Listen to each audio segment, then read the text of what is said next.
Bonjour à tous. Alors, vous allez assister ce matin à un webinaire qui s'intitule Employer un travailleur handicapé et le maintenir dans l'emploi. Ce webinaire est réalisé en partenariat avec Cap Emploi 92.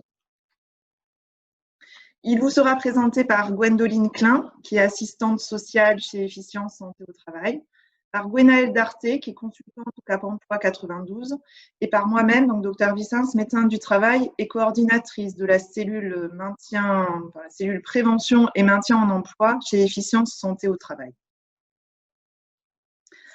Ce support de présentation vous sera envoyé par mail à la fin de la conférence et sera disponible demain en ligne. Nous vous invitons à poser vos questions en ligne durant la présentation grâce aux petites icônes Q et R que vous avez sur votre écran. Nous répondrons à vos questions oralement en fin de conférence. Il n'y aura pas de réponse écrite via le chat. Alors, au-delà du handicap, il faut savoir que 15 millions de Français sont en situation de maladie chronique. 10 millions sont reconnus personnes handicapées. Et parmi elles, il y a 2 800 000 travailleurs handicapés. Sur ces 2 800 000 travailleurs handicapés, seulement 900 000 sont en emploi. Pour compléter ces chiffres, il est également important de savoir qu'une personne sur deux sera confrontée à une situation de handicap au cours de sa carrière professionnelle. Le maintien en emploi est donc, alors c'est en arrière, voilà, encore avant, voilà. Le maintien en emploi est donc une problématique au carrefour de la santé, de l'activité professionnelle et de l'emploi. Il constitue un enjeu majeur nécessitant d'anticiper et d'agir en coordination. Cette présentation va donc s'articuler de la façon suivante. Après quelques rappels généraux, nous vous présenterons l'accompagnement qui est proposé par Efficience Santé au Travail, puis un focus partenaire précisant le rôle de Cap Emploi 92. Enfin, un temps de questions-réponses vous sera proposé, au cours duquel nous répondrons donc notamment aux questions que vous aurez posées en ligne pendant la présentation. Les objectifs du webinaire sont donc les suivants. Identifier les organismes pouvant vous accompagner dans l'embauche d'un travailleur handicapé. Identifier les acteurs institutionnels liés au handicap et les notions clés du maintien en emploi. Identifier les dispositifs à solliciter pour une meilleure prise en compte du handicap dans l'entreprise et connaître les aides financières dont vous pouvez bénéficier pour un travailleur handicapé. Voilà, je laisse Gwendoline, donc assistante sociale chez Efficience Santé au Travail, vous présenter les rappels généraux. Bonjour à tous. Donc, comme vient de le dire le docteur Vicens, on va s'attaquer aux rappels généraux, donc de divers ordres. Le premier rappel, c'est concernant les différents types de handicap. Donc, il en existe sur plusieurs volets. On a les handicaps sensoriels, les déficiences sensorielles, qui sont donc les handicaps auditifs, les handicaps visuels. Nous avons également les déficiences motrices, donc tout ce qui va être les handicaps moteurs. Nous allons avoir les déficiences intellectuelles, les troubles psychiques. Donc les troubles psychiques, on va avoir par exemple la bipolarité, les troubles du comportement et les autismes par exemple, puisqu'il existe différents types d'autisme.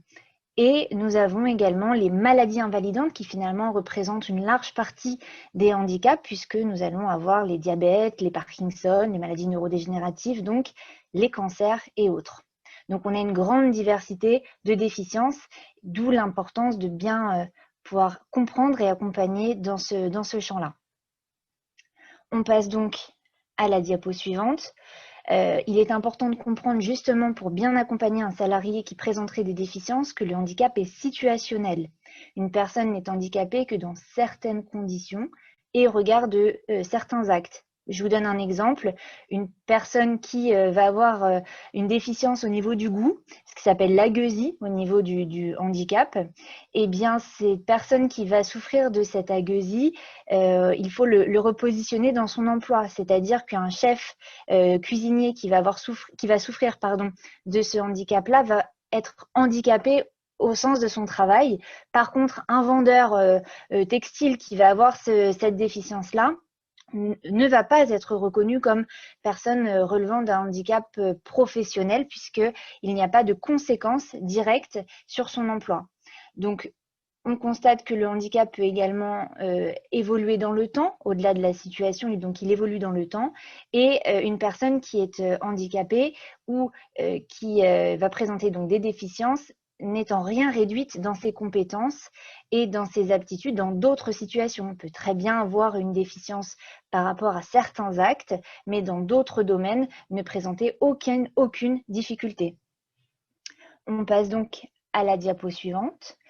Après avoir fait ce rappel sur les différents types de handicap et la notion de handicap situationnel, on va maintenant s'attarder sur le contexte légal et le rappel à la loi, puisque j'imagine que vous savez tous qu'il existe l'obligation d'emploi. Et donc cette obligation d'emploi oblige donc toute entreprise de 20 salariés et plus d'employer 6% de son effectif au titre des personnes handicapées. Donc il existe plusieurs manières d'y répondre, puisqu'on peut recruter directement donc, des salariés handicapés. On peut également sous-traiter avec des secteurs protégés, par exemple tout ce qui va être restauration. On peut très bien faire appel à une entreprise adaptée qui va intervenir pour la restauration de l'entreprise. On peut également accueillir des stagiaires, donc des stages plus ou moins longs, de l'alternance. On peut également conclure un accord, donc un accord handicap. Et la dernière possibilité, c'est donc de verser la contribution à GFIP, qui peut être plus ou moins importante en fonction du nombre de salariés dans la société. Toujours sur le rappel de la législation, donc après l'obligation d'emploi, il y a aussi la notion d'aménagement raisonnable. C'est vrai que c'est une notion qui est peut-être moins connue des employeurs et des entreprises. Cette notion d'aménagement raisonnable, elle tire son origine dans la loi de février 2005 avec les apparitions de la non-discrimination et donc des aménagements raisonnables. Alors, qu'est-ce que cet aménagement raisonnable? C'est permettre l'égalité de traitement entre les travailleurs handicapés et les autres travailleurs à toute étape du parcours professionnel. Je dis bien toute, puisque ça va de la formation, du recrutement, de la promotion. Ce qui veut dire en clair que l'employeur doit s'engager et obliger à toute étape du parcours professionnel de permettre à un salarié handicapé d'accéder aux mêmes conditions qu'un autre travailleur dans l'entreprise. Les aménagements peuvent être variables et elles sont forcément à adapter en fonction de la situation.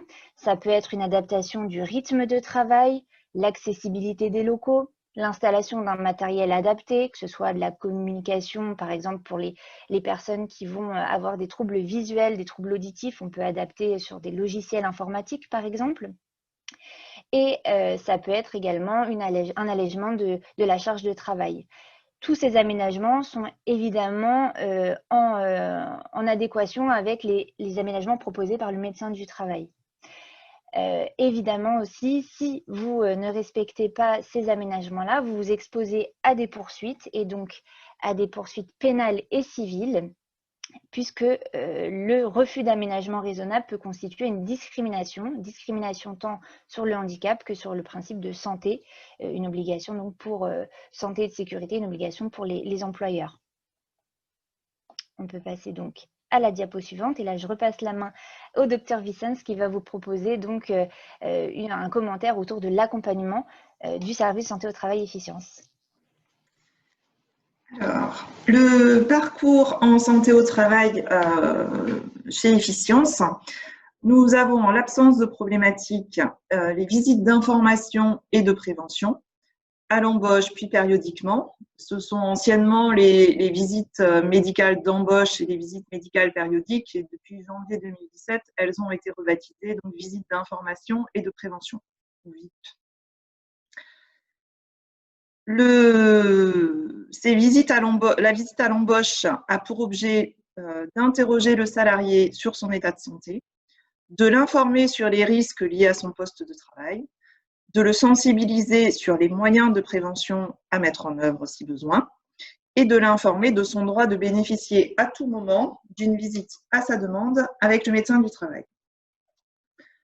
Vous disposez en tant qu'employeur d'un délai maximum de 3 mois à partir de la prise effective du poste de travail pour organiser cette visite pour vos salariés. Ensuite, après la visite d'information et de prévention à l'embauche, dite initiale, nous avons les visites dites périodiques.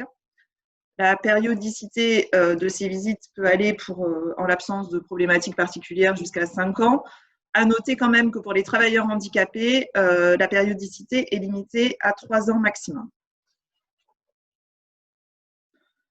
Comme vous le voyez sur la diapositive, lorsqu'il n'y a pas de problématique particulière, des actions de prévention sont toutefois possibles en entreprise, comme les ateliers de sensibilisation aux risques professionnels, des conseils spécifiques pour prévenir les risques professionnels, l'élaboration de plans d'action et des informations, recommandations sur le maintien en emploi.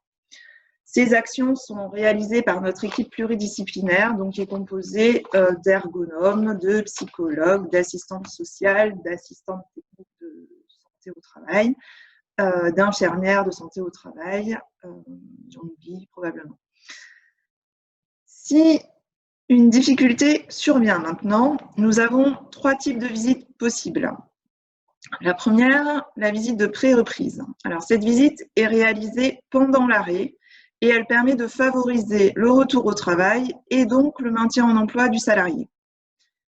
Elle est obligatoire pour tout salarié en arrêt depuis plus de 3 mois, mais elle est fortement conseillée à tous les salariés en arrêt pour lesquels le retour au travail pourrait s'avérer compliqué, et ce, quelle que soit la durée de l'arrêt. Donc, elle est obligatoire pour tous les arrêts depuis plus de 3 mois, mais s'il y a un doute sur la possibilité de revenir au travail dans les conditions antérieures, elle est fortement conseillée. La visite de reprise, quant à elle c'est différent. Elle permet de vérifier si le poste qu'occupe le salarié à son retour au travail est compatible avec son état de santé. Et elle permet également de proposer des aménagements ou des adaptations de poste, ou alors de confirmer les aménagements et les adaptations de poste qui avaient été évoqués lors de la visite de pré-reprise, si visite de pré-reprise il y a eu. La visite de reprise est obligatoire après un arrêt maladie pour cause de maladie professionnelle, après un arrêt maladie d'au moins 30 jours et après tous les congés maternité. La visite de pré-reprise, c'est à vous, employeur, à l'organiser dès que vous avez connaissance de la date de fin de l'arrêt de travail de votre salarié, parce qu'elle doit être réalisée dans un délai de 8 jours à compter de la date de reprise de travail. En revanche, ce n'est pas à vous à faire les démarches pour la visite de pré-reprise, car pour la pré-reprise, comme je vous l'ai dit, le salarié est en arrêt. Donc, pendant l'arrêt, le contrat de travail est suspendu et de fait, ce n'est pas à vous à intervenir. Donc, la visite de pré-reprise, elle est à l'initiative du salarié lui-même, de son médecin traitant ou du médecin conseil de la sécurité sociale. À noter le 3e type de visite, donc qui sont les visites à la demande. Alors, soit à la demande du salarié, soit à la demande du médecin du travail, soit à votre demande. Et elles peuvent être demandées à n'importe quel moment si vous avez, si vous avez une interrogation sur un problème de santé et la compatibilité avec le poste de travail de votre salarié. Ces 3 types de visites sont toutes réalisées par le médecin du travail. Voilà. Ensuite, diapositive suivante. S'il y a un problème, avant d'en arriver à une inaptitude, des solutions peuvent être proposées pour maintenir le salarié au poste avec des aménagements qui sont possibles, tels que la mise en place de matériel, les aménagements organisationnels provisoires en termes d'horaires, de tâches, de missions, des informations, un accompagnement sur la RQTH, sur l'invalidité. Ou alors, notre solution qui peut être proposée, c'est la réorientation professionnelle. Et dans ces cas-là, votre service de santé au travail peut vous apporter des informations et vous orienter sur les dispositifs existants, tels que les bilans de compétences, les formations et les reclassements. Quelle que soit la solution envisagée, donc le service de santé peut accompagner à la fois le salarié et l'employeur dans la démarche à mettre en place. Alors, juste, on va revenir en arrière encore. J'ai juste un mot à dire sur l'inaptitude. Donc, si un avis d'inaptitude est émis, donc il peut être émis dès la visite de reprise, hein, d'ailleurs, vous avez en tant qu'employeur une obligation de reclassement de votre salarié. Je passe donc la parole maintenant pour l'accompagnement médico-social plus spécifique des salariés. Alors effectivement, le service santé au travail efficience donc, propose un accompagnement médical par donc, les médecins du travail, les infirmières. Et également, nous sommes à même de vous proposer un accompagnement social puisque nous sommes donc 2 assistantes sociales au sein d'Efficience Santé au Travail. Alors, les missions du service social en santé au travail sont un petit peu spécifiques puisqu'on est sur des problématiques vraiment axées sur la santé au travail, c'est-à-dire le handicap, le maintien en emploi, ça va parler donc d'invalidité, de reclassement et de formation professionnelle. On n'est effectivement pas sur des problématiques plus globales comme le logement ou comme le budgétaire. Mais pour cela, on peut tout à fait accompagner et orienter vers nos collègues qui vont être plus à même de pouvoir accompagner vos salariés. Cependant, donc l'intervention du service social se fait chez Efficience Santé Travail à la demande du médecin du travail et uniquement à la demande du médecin du travail, ce qui va permettre de faire un premier filtre sur la demande des salariés et de pouvoir orienter, nous, notre action en fonction des aménagements qu'aura proposé le médecin du travail. L'accompagnement va donc être proposé sur un ensemble de dispositifs et la mise en place de dispositifs de maintien en emploi que vous connaissez certainement déjà pour la plupart, c'est-à-dire l'essai encadré, le temps partiel thérapeutique, la pension d'invalidité, la mise en place de la reconnaissance qualité travailleur handicapé. Notre rôle, ça va donc d'être d'expliquer à vos salariés, mais aussi à vous-même, le rôle de ces dispositifs et les enjeux de ces dispositifs-là. Par exemple, prenons un que vous connaissez peut-être un petit peu moins, l'essai encadré, qui est donc la possibilité pour un salarié qui est en arrêt de travail de pouvoir revenir dans l'entreprise pendant son arrêt de travail sous la responsabilité du médecin du travail pour pouvoir essayer son nouveau poste avec les aménagements proposés. Ça peut être également d'essayer un autre poste dans l'entreprise qui correspondrait mieux à sa situation de santé. Donc, cet essai encadré, la personne est en arrêt, elle revient dans l'entreprise, donc elle perçoit ses IJSS, elle revient comme une sorte de stage d'observation ou de légère pratique, hein, ce n'est pas pour faire des journées complètes. Et le responsable et le médecin du travail et les aménagements qu'il aura préconisés lors de ces différentes visites que vous a expliqué le docteur Vicens auparavant. La pension d'invalidité, autre dispositif pour lequel vous connaissez peut-être un petit peu mieux les enjeux, c'est la possibilité donc de réduire le temps de travail pour le salarié, donc en première catégorie par exemple de 30%. Et ce salarié va pouvoir percevoir la différence de salaire par la sécurité sociale. Je vous le dis dans les grandes lignes pour ne pas vous noyer dans les méandres de l'administration française. Mais voilà, on est sur ce type de dispositif qu'on peut mettre en place et qu'on peut donc proposer aux salariés en accord avec le projet professionnel et le projet de santé. Attention aussi, quand on met en place ce type de dispositif, il peut y avoir des aides complémentaires de vos prévoyances. Je pense notamment à la pension d'invalidité qui peut aussi intervenir pour compléter le salaire. Quelqu'un qui serait en réduction d'activité dans le cadre d'une pension d'invalidité, il faut à tout prix penser à mettre en place la prévoyance pour permettre à votre salarié de garantir un niveau financier qui lui permette de vivre. On peut passer à la diapo suivante.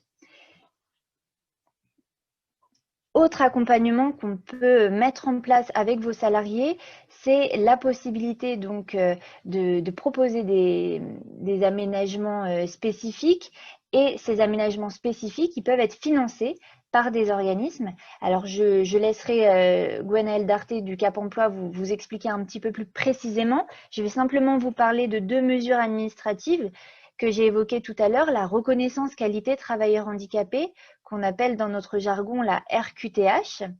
Et donc, ce dispositif a pour but de permettre à votre salarié une reconnaissance de sa déficience et de ses difficultés au sein du travail.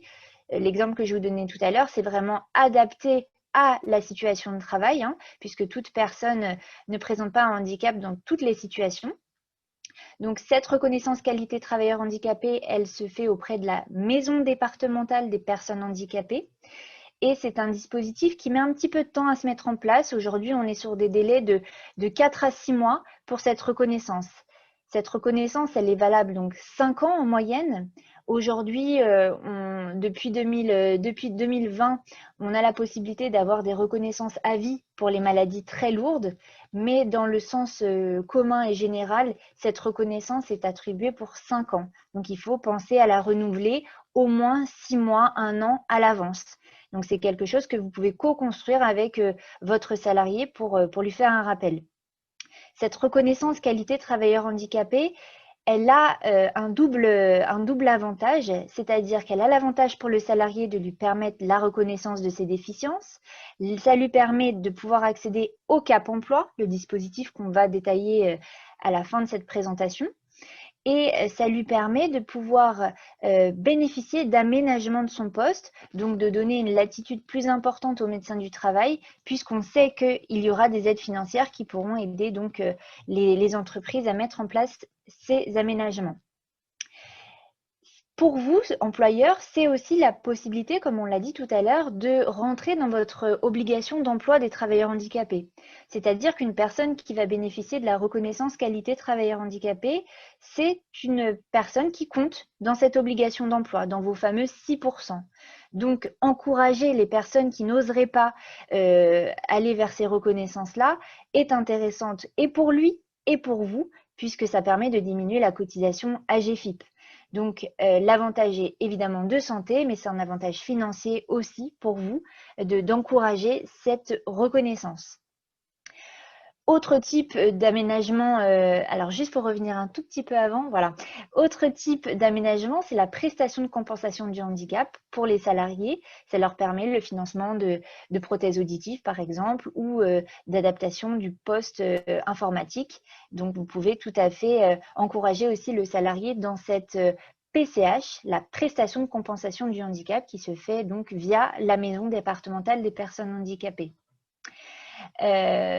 Autre dispositif, l'emploi accompagné. Donc, l'emploi accompagné, c'est la possibilité pour des déficiences de type moteur, de type cognitif, psychique, d'avoir un coaching en entreprise, puisqu'il y a des prestataires qui peuvent intervenir dans l'entreprise pour former le collectif, c'est-à-dire l'équipe, les salariés qui travaillent avec la personne handicapée, pour pouvoir aménager le poste, mais aussi pour expliquer en quoi la déficience peut être compliquée, en quoi la personne peut avoir des aménagements que d'autres ne peuvent pas avoir parce que justement, il y a une déficience à combler. Donc, l'emploi accompagné, c'est un coaching, une sorte de formation en interne que vous pouvez aussi avoir. Et pour cela, il faut avoir l'accord de la maison départementale des personnes handicapées. Donc tout ça, c'est évidemment un accompagnement qu'on peut faire auprès de vos salariés, mais aussi auprès de vous, puisqu'on propose par exemple aussi des formations qui peuvent être adaptées à votre entreprise sur le handicap, sur les dispositifs et autres. Ne pas oublier aussi, en dernier point de cette diapositive, qu'il y a donc la possibilité de créer des missions handicap et les services internes à l'entreprise peuvent aussi proposer des aides financières exceptionnelles. Dans le cadre des comités sociaux d'entreprise, il y a aussi la possibilité d'avoir des aides financières pour les salariés.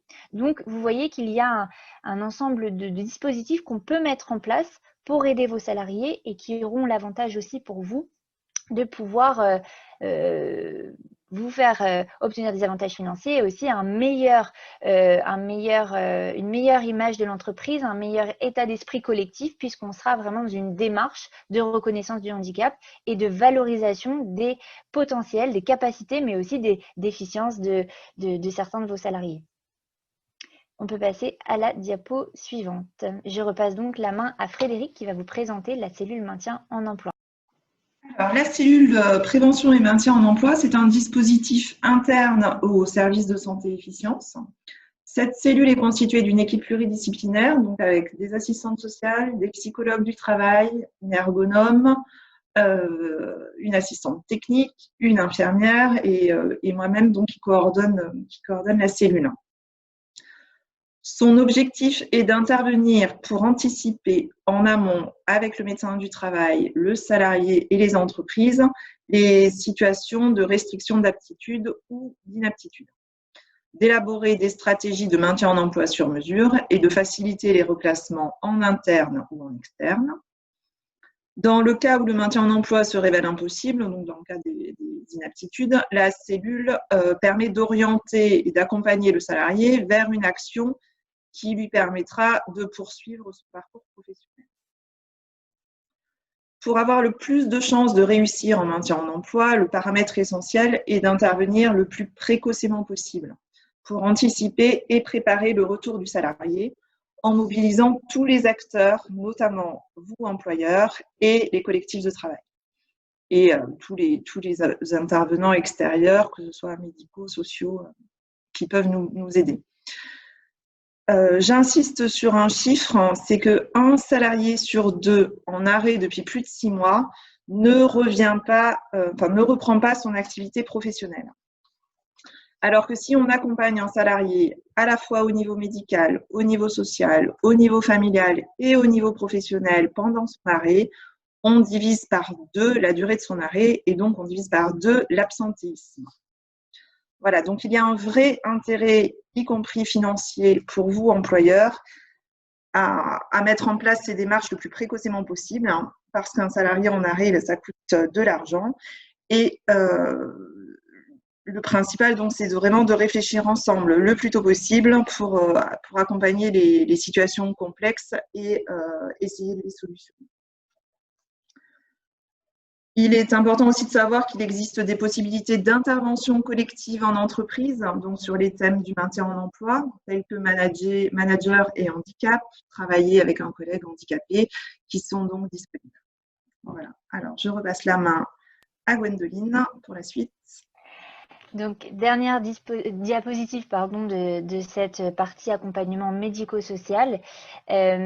Effectivement, comme l'a précisé Frédéric, vous êtes accompagné par un ensemble de professionnels. Ces professionnels peuvent être internes à l'entreprise, puisqu'on ne peut pas parler de maintien en emploi sans associer les ressources humaines, mais aussi le cadre de proximité, le cadre plus global, les managers, donc la mission handicap quand elle existe, et les services spécifiques qui peuvent aussi, notamment je pense à des aménagements techniques qui peuvent intervenir sur déplacer des aménagements, des bureaux, favoriser l'achat d'une chaise pour les personnes qui pourraient avoir des difficultés lombaires ou autres. Les services internes ont aussi leur rôle à jouer. C'est finalement une politique qu'on mène de façon globale au niveau de l'entreprise.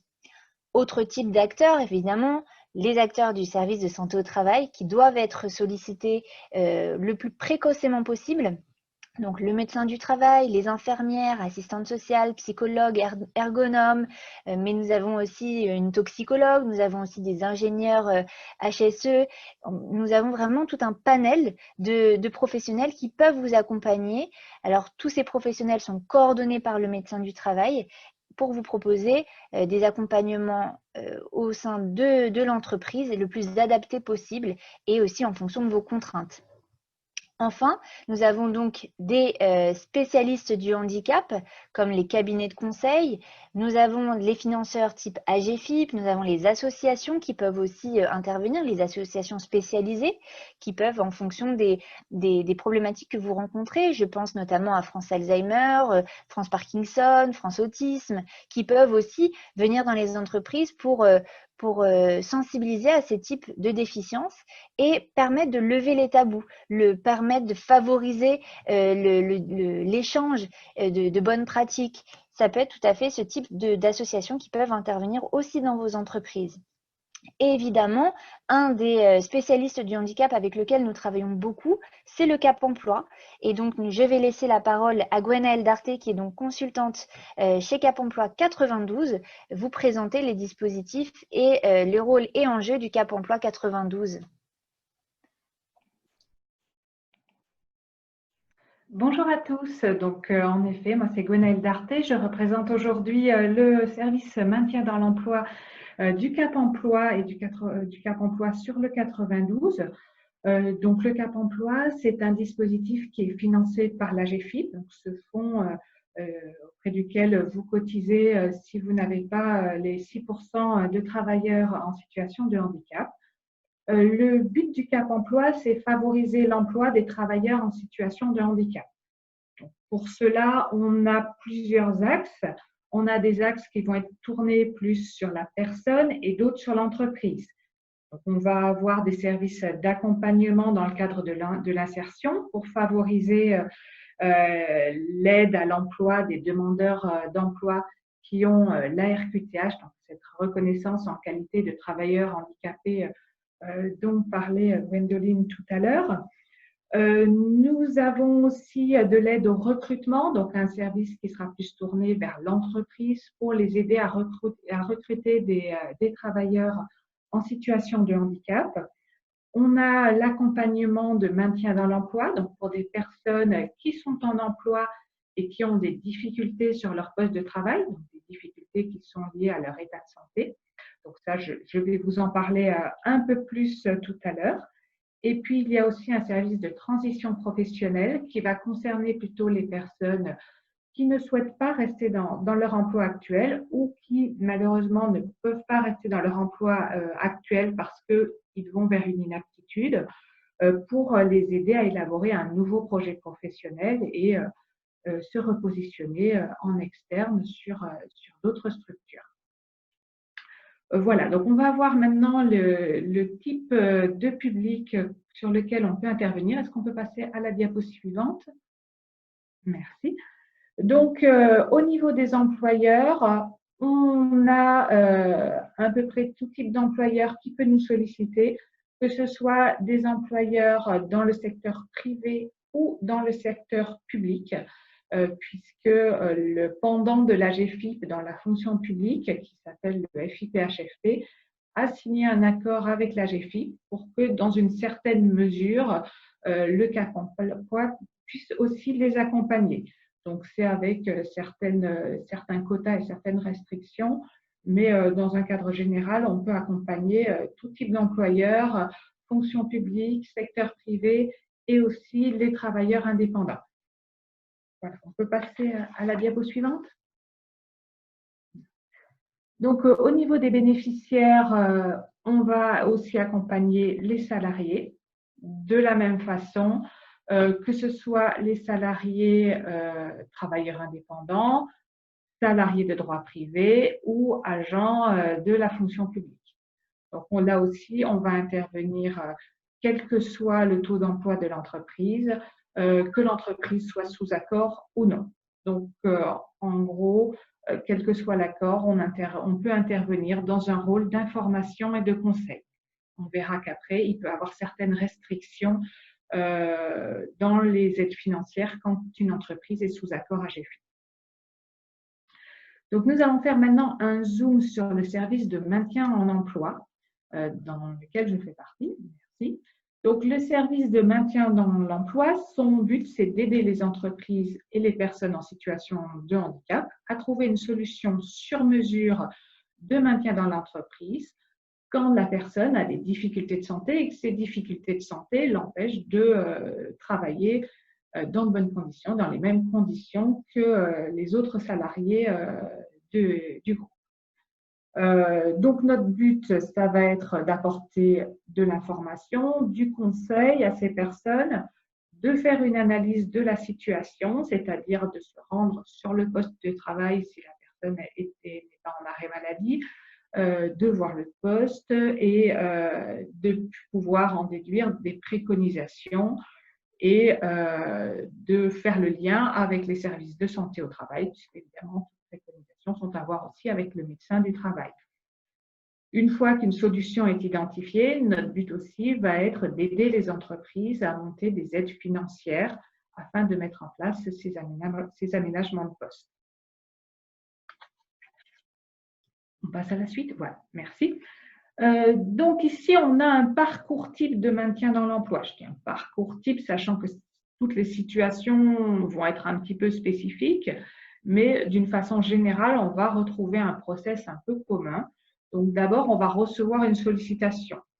Cette sollicitation, elle peut venir de la personne elle-même qui est en difficulté, de l'entreprise qui a une personne pour laquelle il y a une restriction médicale. Ça peut venir des services de santé au travail, des assistantes sociales, que ce soit des services de sécurité au travail, mais aussi parfois des assistantes sociales d'entreprise ou du service social de la sécurité sociale, ou de toute autre personne qui a besoin d'informations, de conseils liés au handicap et au travail.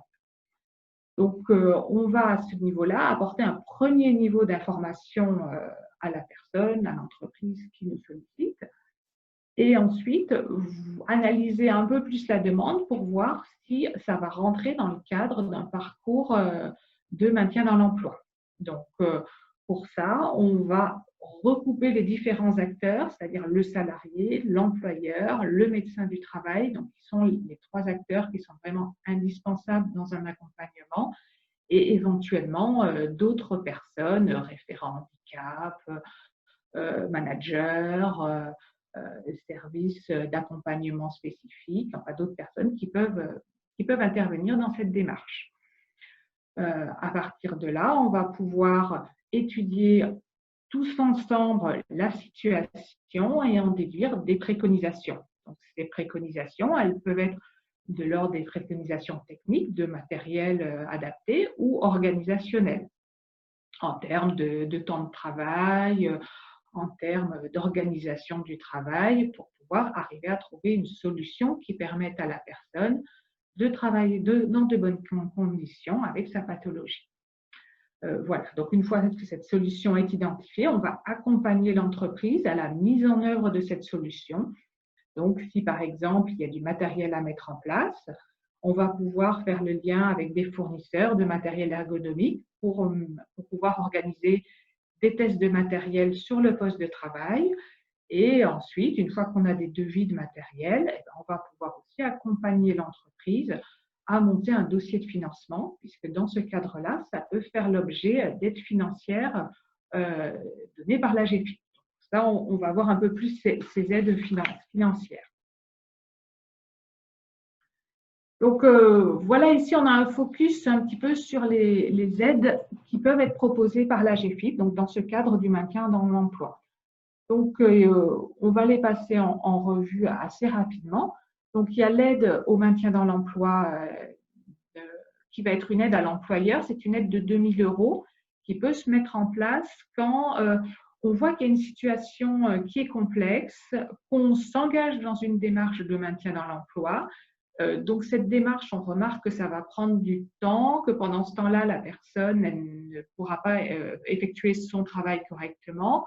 Donc, on dirait indemniser, si je puis dire ainsi, l'entreprise. On a cette aide de 2 000 € en attente de pouvoir trouver une solution pérenne. On a ensuite l'aide qui est la plus commune, je dirais, d'adaptation des situations de travail. Donc ça va être pour tout type de matériel, que ce soit du matériel ergonomique, du matériel, des logiciels, par exemple, pour des problématiques de basse vision, des tablettes braille ou que sais-je que la personne aurait besoin. On va pouvoir faire une demande de financement à la GFIP dans le cadre de la compensation du handicap. Nous avons aussi des aides à la formation. Donc, la GFIP ne va pas financer directement complètement une formation, mais elle peut intervenir en complément des autres aides, c'est-à-dire en complément des aides des OPCO, en complément aussi du CPF de la personne. S'il y a encore un reste à charge, la GFIP peut cofinancer donc le reste à charge dans le cadre d'une formation, par exemple, qui permettrait à la personne d'être reclassée sur un poste au sein de la même entreprise qui corresponde à ses restrictions médicales.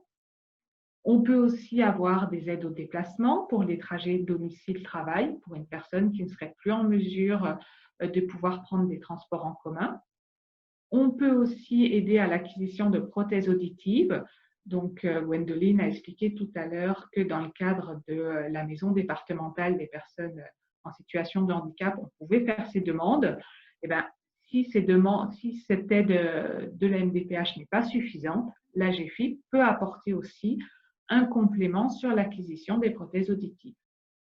Donc, on peut avoir aussi d'autres aides techniques. Là, ça va être des aides plus à la personne, pas à l'entreprise. Des aides humaines, si la personne a besoin d'un accompagnement sur son poste pour l'aider dans certaines tâches ou même pour des tâches d'auxiliaire de vie, par exemple, pour se déplacer, pour aller à la cantine, pour aller aux toilettes, pour effectuer de la saisie, par exemple, qu'elle ne pourrait plus faire.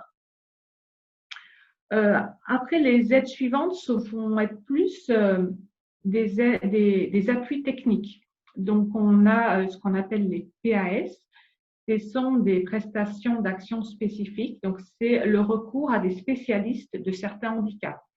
Donc, on a des spécialistes qui sont accrédités par l'AGEFIP pour des handicaps visuels, auditifs, moteurs, mentaux, psychiques, cognitifs. Donc là, c'est quand on a une situation qui va être plus complexe sur ces types de handicap. On peut faire appel à ces spécialistes pour pouvoir avoir des études complémentaires, pour pouvoir aussi avoir des évaluations des capacités de la personne. Les EPAST, qui sont aussi des études ergonomiques, donc mises en place par des ergonomes sur des situations complexes. On a les PSOC, les prestations spécifiques d'orientation professionnelle, qui vont proposer des sortes de bilans de compétences pour pouvoir aussi aider à trouver des reclassements sur un autre poste en interne, par exemple. Et les reconnaissances de la lourdeur du handicap, eux, vont apporter une aide financière à l'entreprise quand une personne, de par son handicap, va avoir une perte de rentabilité, c'est-à-dire que même une fois que le poste est aménagé de la meilleure façon possible, la personne va travailler plus lentement ou va avoir besoin d'aide sur certaines tâches et que ça va apporter une diminution de sa productivité importante. Il peut aussi avoir donc ce dossier qui permet d'avoir des aides financières pérennes à l'entreprise. Voilà, donc ce sont des aides que je vous le dis rapidement. Maintenant, c'est dans notre accompagnement de maintien dans l'emploi, on va analyser les situations avec l'entreprise, avec les services de santé au travail et pouvoir du coup mobiliser, suivant les besoins, ces différents types d'aides. On passe à la suite. Donc voilà, il faut bien comprendre que notre accompagnement, il s'inscrit vraiment dans un réseau. On ne peut pas travailler tout seul, donc on travaille avec de toute façon le salarié, l'entreprise et les services de santé au travail. Et parfois aussi, on va s'intégrer dans un réseau plus grand. Ça peut être aussi avec les services d'assurance maladie, donc pour mobiliser des pensions d'invalidité. Ça peut être aussi avec le Pôle emploi quand il s'agit d'insertion, donc plus pour la partie insertion du Cap emploi, avec les maisons départementales des travailleurs handicapés, avec des prestataires, que ce soit souvent des fournisseurs de matériel, avec des associations. Enfin, voilà, on va essayer de regrouper, de coordonner tous ces acteurs du handicap afin d'accompagner la personne et de trouver des solutions pour qu'elle puisse continuer son activité professionnelle. Voilà, donc voilà qui termine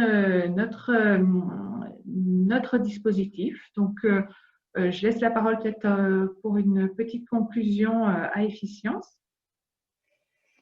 Alors, avant de conclure le propos de ce webinaire, on va vous inviter à poser vos questions via le module questions-réponses que vous avez certainement en bas de votre écran pour pouvoir compléter un petit peu notre propos et pouvoir vous apporter des informations encore plus précises sur des situations que vous pouvez être amené à rencontrer dans votre entreprise.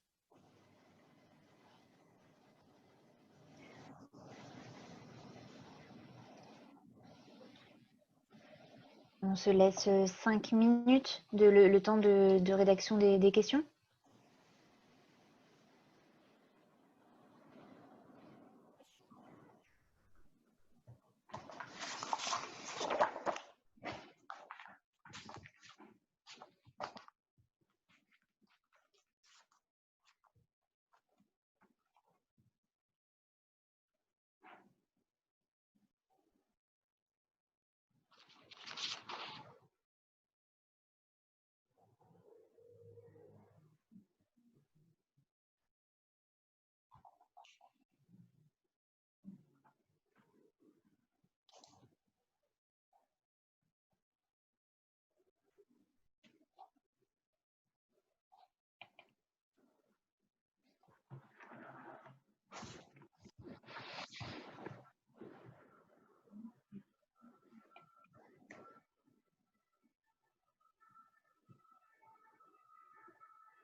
Alors, ouais. Et nous avons une question donc, sur le recrutement d'un salarié handicapé et sur les structures qui accompagnent au recrutement. Alors, je vais peut-être laisser Gwendoline. Moi, je vais répondre peut-être à cette question.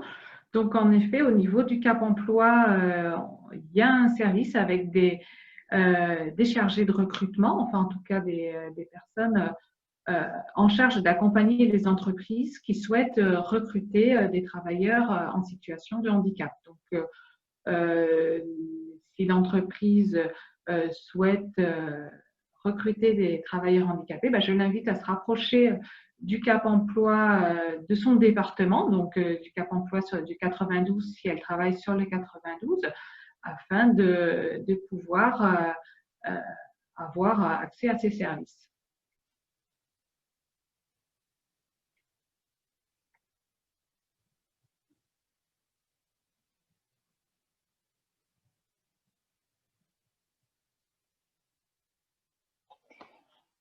D'autres questions? On se laisse encore une petite minute pour les dernières petites questions avant de conclure ce webinaire. Peut-être le docteur Vicens veut bien conclure ce webinaire.